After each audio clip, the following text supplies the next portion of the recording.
Hello and welcome to उड़ान study centre. आज की इस वीडियो में हम नाउन केस के बारे में सीखेंगे। नाउन केस होता क्या है ज़रा जानेंगे हम लोग।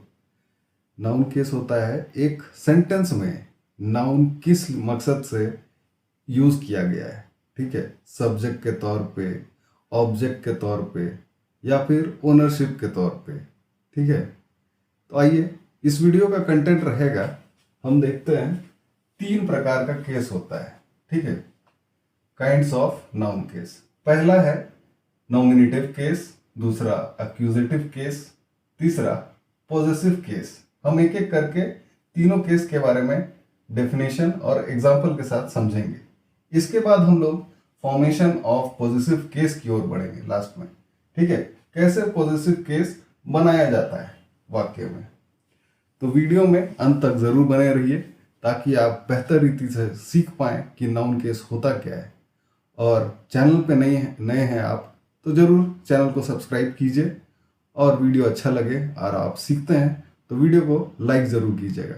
और इस चैनल को ग्रो करने के लिए अगर आप सपोर्ट करना चाहते हैं तो अपने दोस्तों के साथ या भाई बहनों के साथ या परिवार के सदस्यों के साथ वीडियो को ज़रूर शेयर कीजिएगा। चलिए वीडियो में हम आगे बढ़ते हैं। चलिए हम पहला काइंड ऑफ केस के बारे में सीखते हैं। पहला काइंड नॉमिनेटिव केस। इसका डेफिनेशन है a noun is said to be in the nominative case if it is used as the subject of a verb. मतलब जो क्रिया है वर्ब, उसका सब्जेक्ट के तौर पे अगर इस्तेमाल होता है वाक्य में तो नाउन को बोलते हैं नॉमिनेटिव केस, ठीक है। तो इसमें देखिए सब्जेक्ट क्या है, थोड़ा सा रिवीजन के तौर पे मैं बता दे रहा हूं, और ऊपर आई बटन में भी आपको वीडियो का लिंक दे दूंगा कि सब्जेक्ट प्रेडिकेट होता क्या है, ठीक है। The subject is that part of a sentence which contains the person और thing we are speaking about. तो वाक्य में ऐसा भाग जिसमें व्यक्ति या वस्तु के बारे में बात किया जा रहा है, ठीक है, वैसा भाग सब्जेक्ट कहलाता है, ठीक है। आइए एग्जांपल से अब सीखते हैं कि नॉमिनेटिव केस किसको बोलते हैं। Example, the batsman scored more than 200 runs, ठीक है। इसमें इस वाक्य में बैट्समैन के बारे में बात किया जा रहा है, ठीक है। तो द बैट्समैन हम लोग का सब्जेक्ट है और ये नॉमिनेटिव केस में है, ये नाउन, ठीक है। दूसरा sentence, John through a stone, John पत्थर फेंका, ठीक है। इस वाक्य में जॉन के बारे में बात किया जा रहा है, तो जॉन सब्जेक्ट है, ठीक है, सब्जेक्ट भी है, नाउन भी है, और नाउन में नॉमिनेटिव केस में है, ठीक है। तो एक नोट है जिसमें हम लोग जिसके द्वारा हम लोग नॉमिनेटिव केस में कौन सा चीज है उसका पता लगा सकते हैं। Nominative case can be found by putting who और व्हाट बिफोर द वर्ब, ठीक है। मैं करके बताता हूं। पहला सेंटेंस देखिए, the batsman scored more than 200 runs.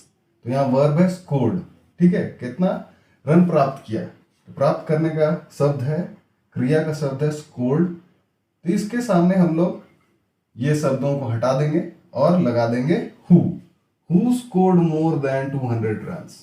तो इसका आंसर जवाब जो आ रहा है द बैट्समैन, तो हम लोग का ये नॉमिनेटिव केस हो जा रहा है। दूसरा sentence, John through a stone. Through मतलब फेंकना, ये क्रिया है, वर्ब है, ठीक है। इसके सामने हम लोग जो शब्द है जॉन उसको हटा देंगे और हु लगा दे रहे हैं, ठीक है। हु थ्रू अ स्टोन, तो जवाब में आ रहा है इस वाक्य का जॉन। तो जॉन हम लोग का नॉमिनेटिव केस में है, ठीक है। हमारा दूसरा नाउन का केस है एक्विजिटिव केस। इसका डेफिनेशन है a noun is said to be in the accusative case if it is used as the object of the verb, ठीक है। जब नाउन को वर्ब का ऑब्जेक्ट के तौर पे इस्तेमाल होता है वाक्य में तो उसको बोलते हैं एक्विजिटिव केस। आगे लिखा हुआ है the accusative case is also known as the objective case, ठीक है। तो एक्विजिटिव केस को हम लोग ऑब्जेक्टिव केस भी बोलते हैं बिकॉज वर्ब का ऑब्जेक्ट के तौर पे वाक्य में इस्तेमाल होता है। It can be found by putting whom और what after the subject and the verb. ठीक है, सब्जेक्ट और वर्ब के बाद अगर हम लोग whom या फिर what लगाएंगे वाक्य के अनुसार, तो हम लोग को पता चल जाएगा कि एक्यूजेटिव केस कहाँ पर है और कौन सा है। ठीक है, एग्जाम्पल से हम लोग समझते हैं। पहला example, the cat killed the mouse. तो हम लोग का सब्जेक्ट है द कैट, इस वाक्य में द कैट के बारे में बात हो रहा है, और वर्ब है किल्ड। तो इसके बाद हम लोग whom या what लगा के देखते हैं। द कैट किल्ड whom, तो यहाँ जवाब पे आ रहा है द माउस। तो हम लोग का द माउस हम लोग का नाउन है और नाउन के साथ साथ एक्यूजेटिव केस में है वो नाउन। ठीक, दूसरा example, the field was ploughed by the farmer. तो इसमें हम लोग का सब्जेक्ट है द फील्ड।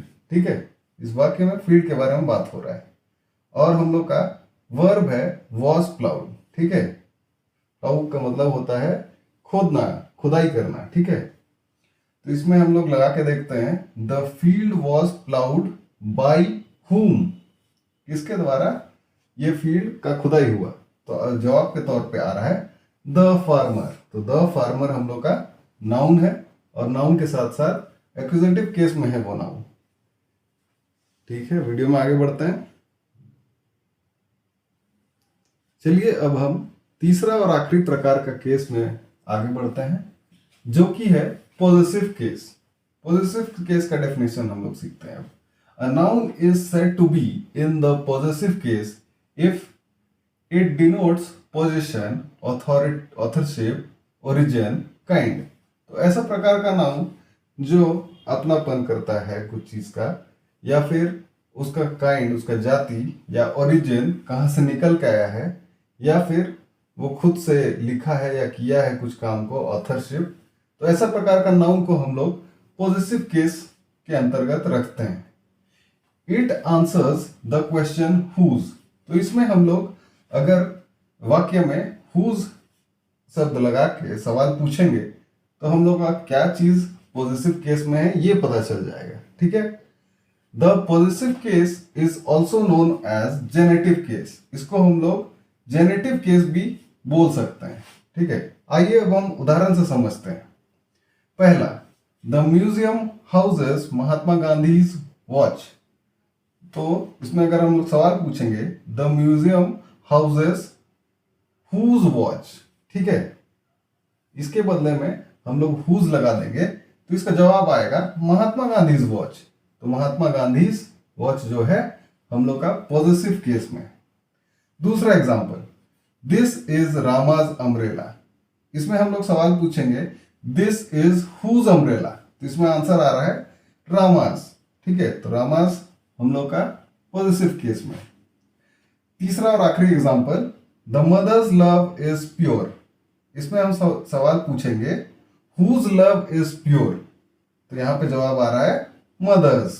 ठीक है, तो यहाँ पे मदर्स पॉजिटिव केस में। तो वीडियो को ज़्यादा लंबा ना करने के उद्देश्य से हम वीडियो को थोड़ा छोटा ही रखते हैं, और हम लोग अगले वीडियो में कैसे पॉजिटिव केस बनाया जाता है, ठीक है, उसके बारे में सीखेंगे, फॉर्मेशन ऑफ पॉजिटिव केस। तो आज की इस वीडियो में इतना ही। आशा करता हूँ आप इस वीडियो के द्वारा नाउन का केस के बारे में कंप्लीट नॉलेज प्राप्त कर चुके हैं, और वीडियो से कुछ सीखे हैं और सपोर्ट करना चाहते हैं तो चैनल को जरूर सब्सक्राइब कीजिएगा, वीडियो को लाइक कीजिएगा और अपने दोस्तों के साथ शेयर कीजिएगा। मिलते हैं अगले वीडियो में। धन्यवाद।